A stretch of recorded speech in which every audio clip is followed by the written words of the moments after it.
So I like to let my daughter pick something out of the book that she wants to read. And today is like the plague. So it's based on Exodus 7:12 through 10:20. So I'm probably going to go back to Exodus, like the beginning of Exodus, so I can, fully have the understanding of where and how they got to this particular place. But since this is the one that she picked, I will do my best with this one. So it says, right, Armani? Are you there? Huh? Amen. Okay, so it says, but while Pharaoh watches the serpent of Aaron, a serpent is a snake, swallows serpents of the Egyptian uh, magicians. Though disappointed, Pharaoh refuses to admit that Moses' God is more powerful than God of Egypt. So Pharaoh is just now realizing that Moses is more powerful than he thought.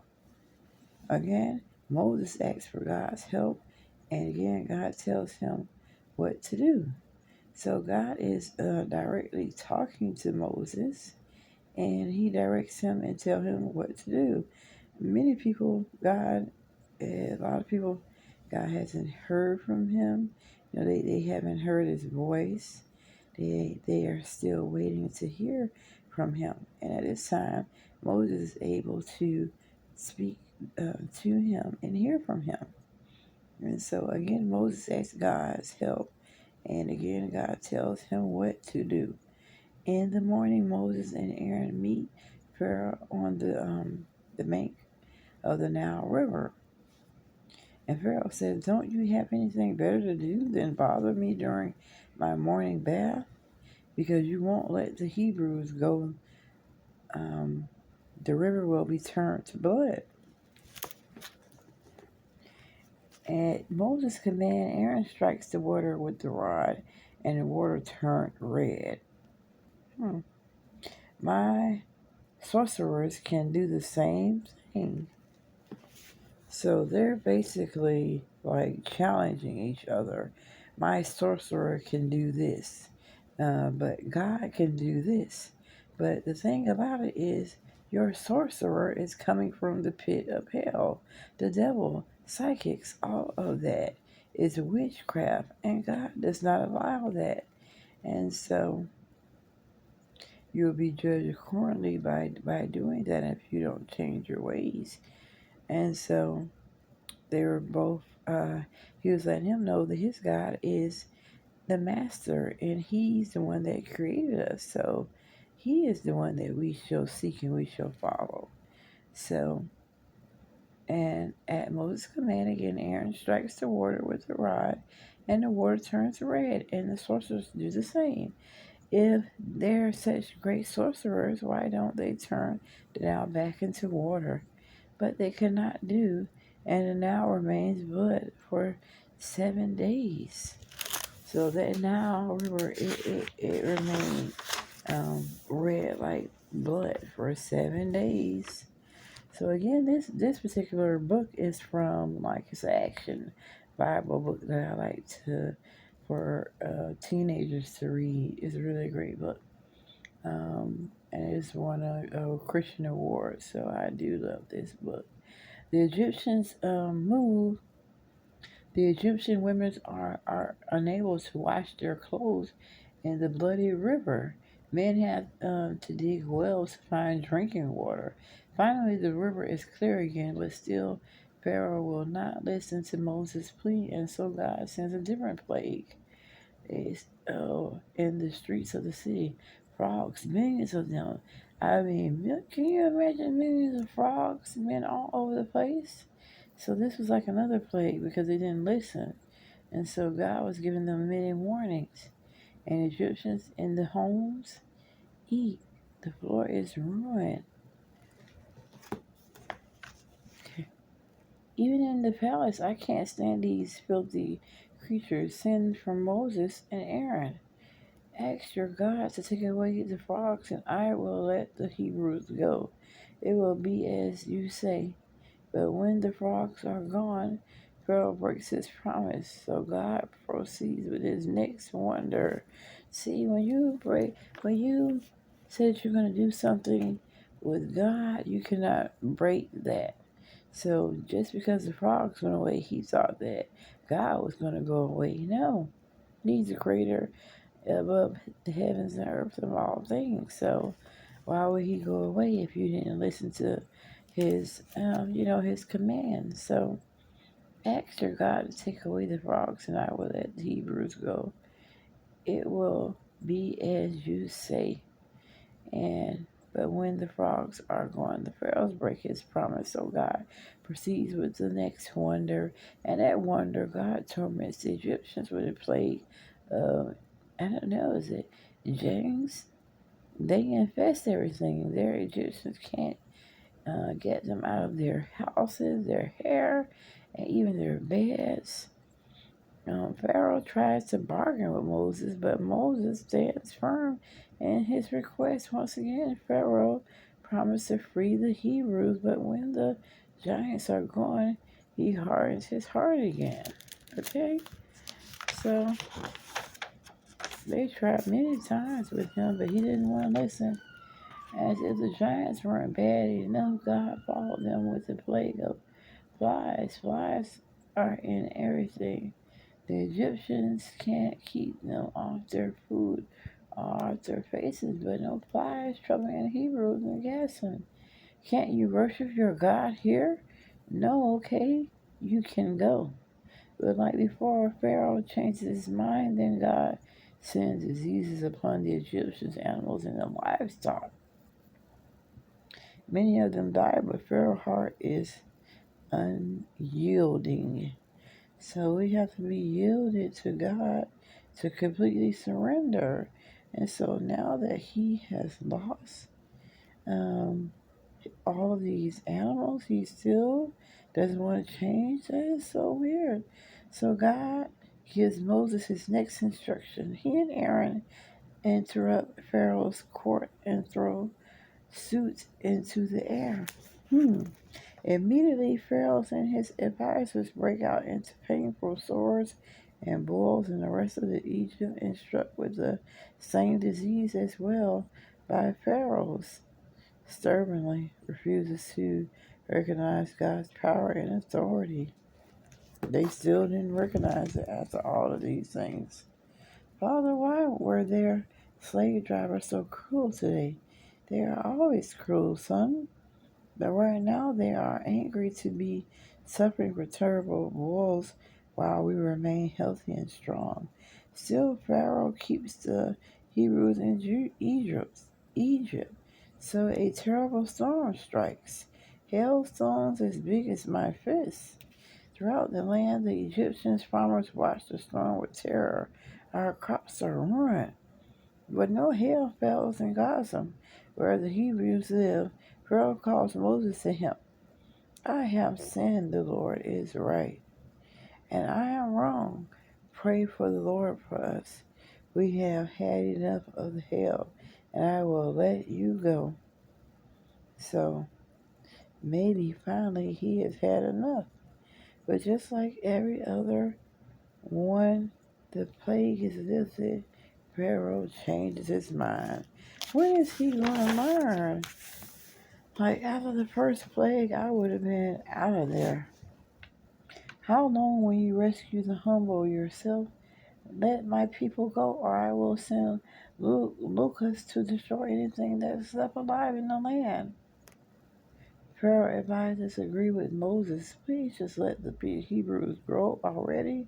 Don't you realize that these plagues have left Egypt in ruin already? It will take us years to recover from them. Oh my God. And so they called Moses back to him. Fine, go worship your Lord. Who were you planning on taking? We will take our young and old, and our sons and our daughters, and our flock and our herds. No, just the men. Locusts it is. God sent locusts which devour anything that wasn't destroyed by the hailstorm. Then when Pharaoh's heart remains hardened against Israel's God made the day as dark as night. The final plague. After 3 days of darkness, Pharaoh calls for Moses and Aaron again. Fine, may take your women and children, but your sheep and your cattle must remain in Egypt. No, we won't leave. As soon who behind will we go.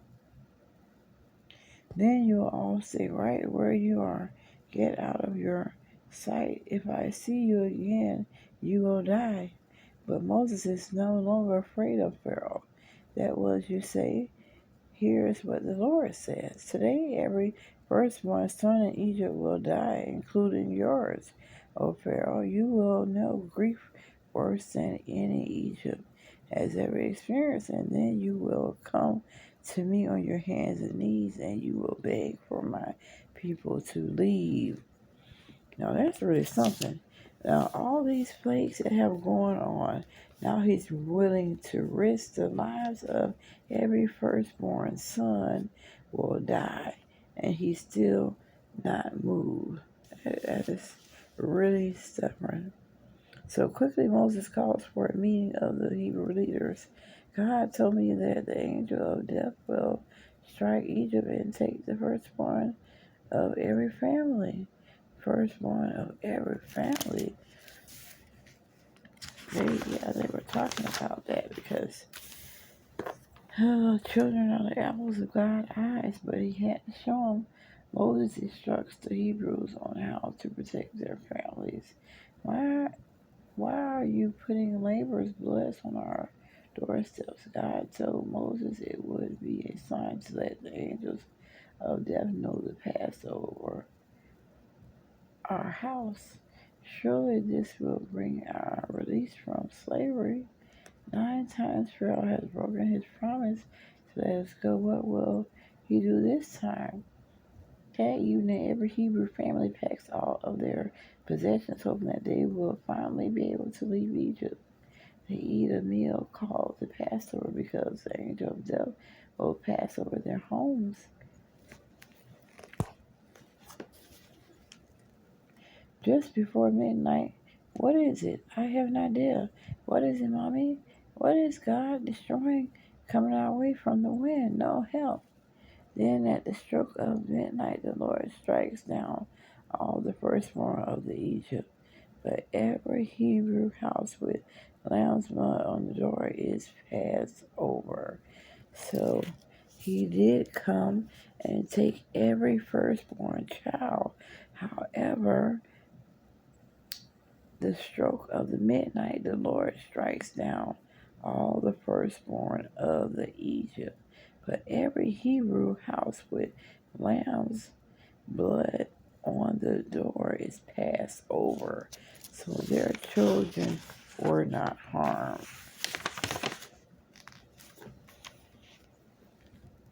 God will give us the signal to leave any moment now.